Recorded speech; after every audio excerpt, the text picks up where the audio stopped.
Israel और फलिस्तीनियों के बीच 11 दिन तक चले हिंसक संघर्ष के रुकने पर बड़े मुस्लिम देशों ने अलग अलग तरह की प्रतिक्रिया दी है। शुक्रवार को दोनों पक्षों के बीच संघर्ष विराम की घोषणा की गई थी।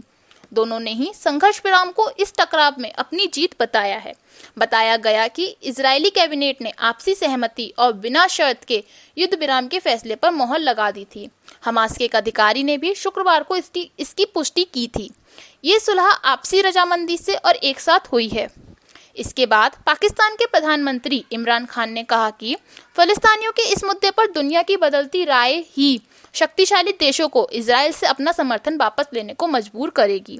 इमरान खान ने कहा कि दुनिया भर में फलिस्तीनियों के मुद्दे पर लोगों की सोच बदल रही है, जो कि एक अच्छा संकेत है, और वो दिन दूर नहीं जब फलिस्तीनियों को उनके अधिकार मिलेंगे। तुर्की के राष्ट्रपति रजब तैयब एर्दोगान ने कहा कि वह दुनिया को दिखाएंगे कि इजराइल कितना बड़ा आतंकी मुल्क है।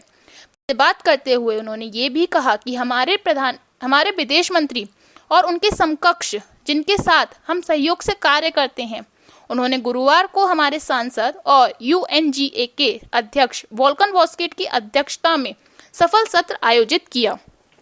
वहां उन्होंने बताया कि कैसे इजराइल फलिस्तीनियों के हक मार रहा है, कैसे उसने गलत तरीके से उनकी जमीन पर कब्जा जमाया हुआ है। ये सब हम दुनिया को बताएंगे।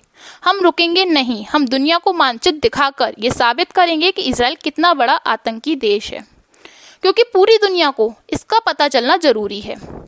इजराइल और फलिस्तीनियों के बीच संघर्ष विराम की खबर आने के बाद संयुक्त अरब अमीरात ने विदेश मंत्रालय द्वारा संयुक्त राष्ट्र में एक बयान दिया गया। इसमें संयुक्त अरब अमीरात ने कहा कि UAE इजराइल और फलिस्तीनियों के बीच बढ़ते तनाव और हिंसा को लेकर बहुत चिंतित था। इसमें जो लोग मारे गए थे उनके परिवारों के साथ हमारी पूरी संवेदना है। इस हिंसक संघर्ष को रुकवाने के लिए संयुक्त राष्ट्र ने बार बार जो शांति की अपील की, उसके लिए हम संगठन का शुक्रिया अदा करते हैं। हम मानते हैं कि अंतर्राष्ट्रीय दबाव की वजह से इस संघर्ष को रोकने में मदद मिली। बातचीत से ही इस मामले को हल किया जा सकता है ताकि मध्य पूर्व में शांति रहे। इजराइल ने सारे अंतर्राष्ट्रीय कानूनों को तोड़ते हुए फलिस्तीनियों पर हमले किए अंतर्राष्ट्रीय मानकों के खिलाफ था। संयुक्त अरब अमीरात ने कहा कि वह मध्य पूर्व में शांति के लिए होने वाली हर कोशिश का समर्थन करेगा। संयुक्त अरब अमीरात ने यह भी कहा कि वह फलिस्तीनियों, अरब और इजरायलियों की आने वाली पीढ़ियों को एक शांत माहौल देने के लिए न सिर्फ क्षेत्रीय बल्कि अंतर्राष्ट्रीय सहयोग के साथ भी काम करने को तैयार है। कतर के विदेश मंत्री शेख मोहम्मद बिन अब्दुल रहमान अल थानी ने इजरायलियों और फलिस्तीनियों के बीच युद्ध विराम का स्वागत किया है। उन्होंने कहा कि आम लोगों की सुरक्षा के लिए जंग पर रोक जरूरी है। फलिस्तीनियों के मुद्दे पर उन्होंने कोऑर्डिनेशन बैठक की, जिसमें संयुक्त राष्ट्र के महासचिव एंटोनियो गुटरेस ने भी शिरकत की। शेख मोहम्मद ने कहा कि फलिस्तीनियों के कब्जे वाले इलाके में बेगुनाह लोगों के घर पर बम बरसाए गए और निहत्थे लोगों को मारने के लिए छोड़ दिया गया, जो कि चिंताजनक है।